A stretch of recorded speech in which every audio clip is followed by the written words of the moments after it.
So you've divorced the narcissist, and now all of a sudden you're noticing a bunch of things that they're doing that they would never do when they were married to you.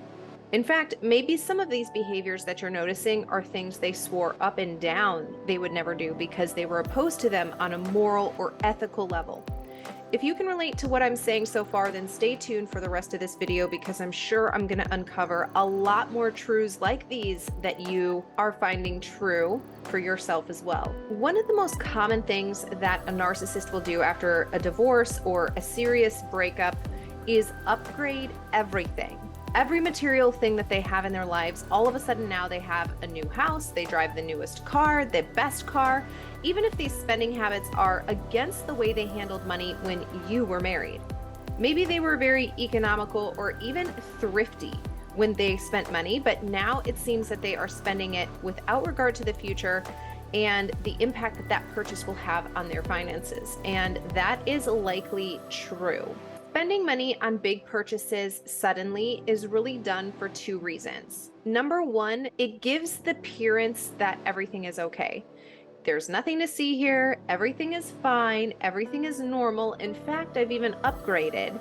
And number two, it distracts people who would otherwise be asking questions about the divorce. This is such a narcissistic tactic because if I have a huge new house or the newest car, either you're going to ask me about those purchases or it's giving you the illusion that everything is fine, which likely keeps the conversation around the divorce to a minimum, which is exactly what the narcissist is trying to do with these purchases.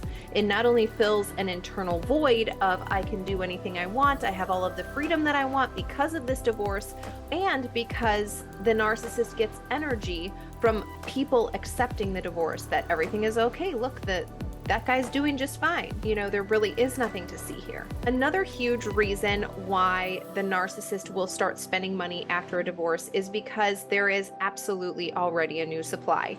And I've talked about this in other videos because this is true for narcissists, whether this is a divorce or just a regular breakup, or even employers who fire you but then hire a new employee straight away when the boss has had narcissistic tendencies, right? There has already been a new supply waiting on the sidelines.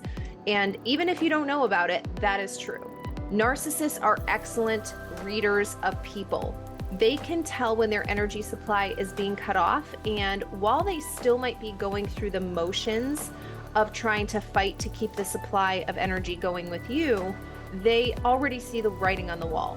And so they absolutely have a new supply already waiting who is willing to give them the energy that they need, that they want at this point in time. The new car, the new home, these are things that actually add fuel to that cycle of the new relationship with the new supply to keep going.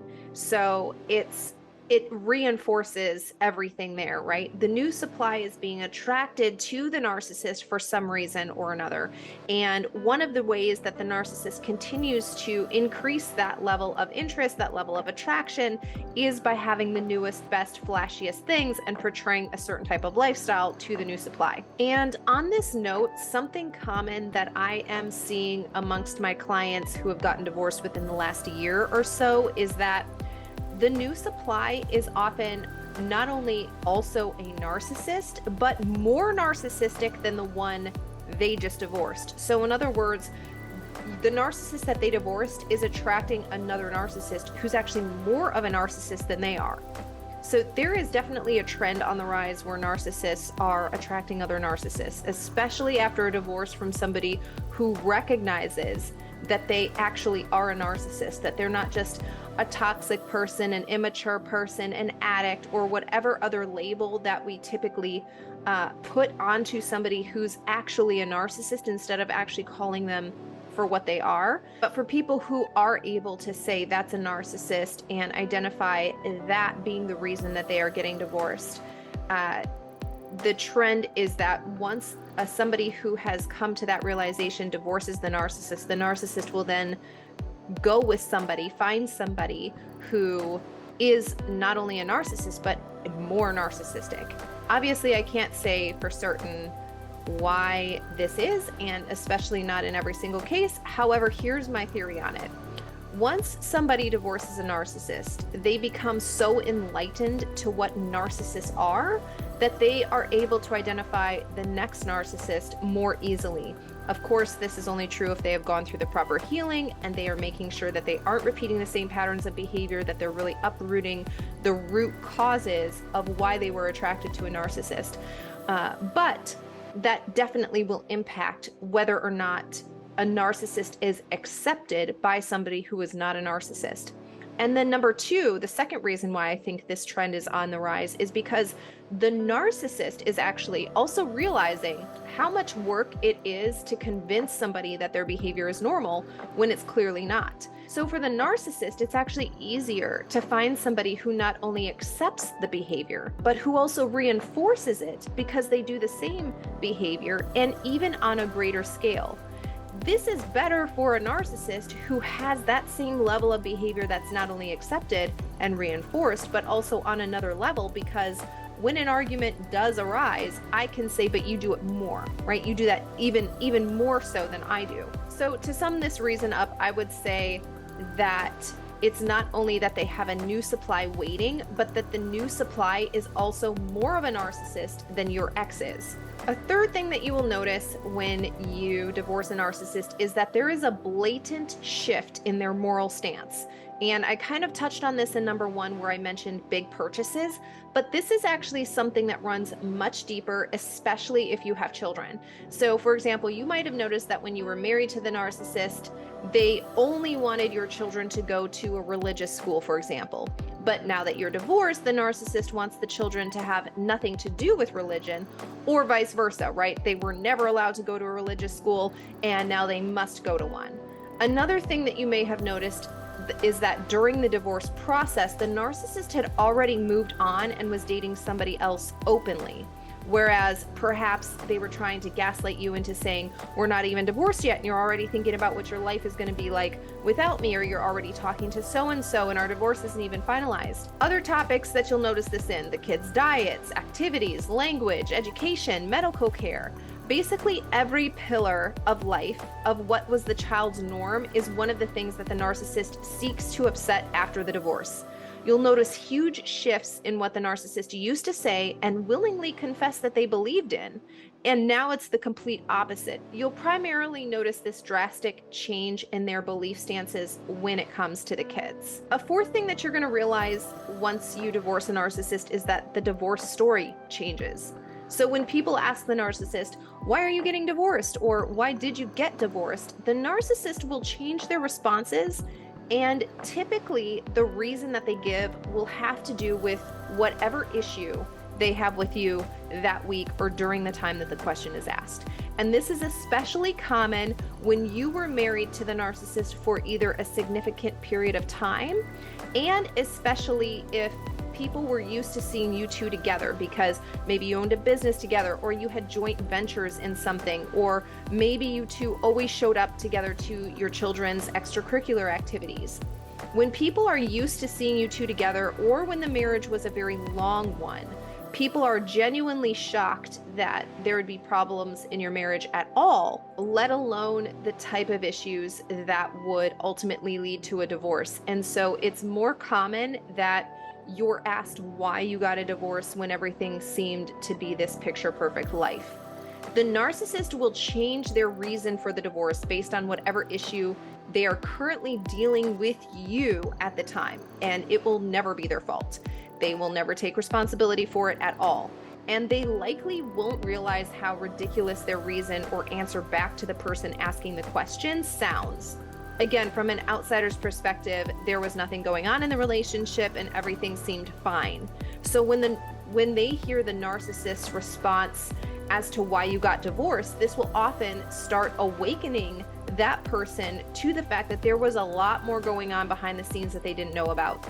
But regardless, expect to hear back from people who ask this question to the narcissist of all the various reasons why the divorce happened.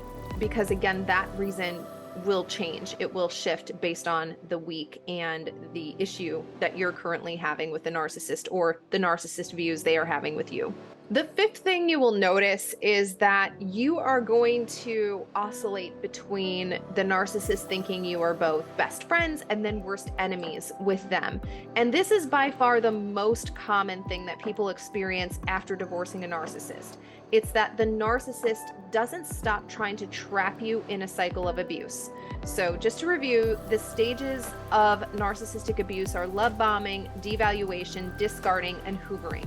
And these stages will simply look different once you've gotten divorced, which is why I'm calling this category either best friends or worst enemies. Because when the narcissist needs something from you or is trying to set themselves up for a favor, which by the way is always a trap later on, then they will be trying to be your best friend. They will try to act as if nothing has happened in the past, or like nothing happened 12 minutes ago when they were calling you names or gaslighting you or using triangulation against you. This can involve them calling you out of the blue to try to see how you're doing or how your birthday or holidays were. They'll start asking you questions like your old friends. They may send you a message just saying, "Hey, I want to check in."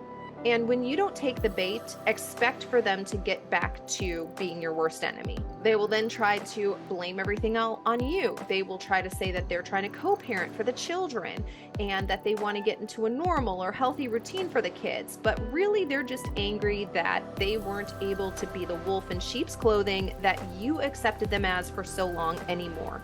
They can no longer get away with their lies and the manipulation towards you, and this leads them to lashing out against you. If you've already gotten divorced from a narcissist, then you know this to be true, but if you're headed towards divorcing a narcissist, I want you to know that this is not like a normal divorce. And unfortunately, the majority of people, even in the court system, will try to treat your divorce like a normal run-of-the-mill divorce or a high conflict divorce. And it's so important that people who are divorcing a narcissist understand what is actually happening to them, that they understand how to advocate for themselves, that they understand how to choose the correct attorney to represent them and their children during the divorce process, that you understand the terminology of high control versus high conflict, and that your attorney knows how to use this term instead of using high conflict when you go to court. If you manage to do all of these things, it's important that you know that you are still either your greatest asset or your greatest liability when it comes to divorcing a narcissist. If you aren't healed, you will not make it through the process of family court, and in fact, that process will likely do more damage to you. If you want to make sure that you are not only set up for success in court against the narcissist, but also for your life after narcissism, then join my Narcissistic Detox Intensive. The results are guaranteed and it's easy to apply to. Simply text the word detox and your first name to 512-677-9322 and let's set you up for success. Your future and your children's destinies are too important to guess and hope that things work out. Get an actual plan together. Get an actual strategy together. And if you have found yourself in a cycle of attracting narcissists into your life, then I want you to check out this video next to find out why that cycle is there and more importantly, how to break it.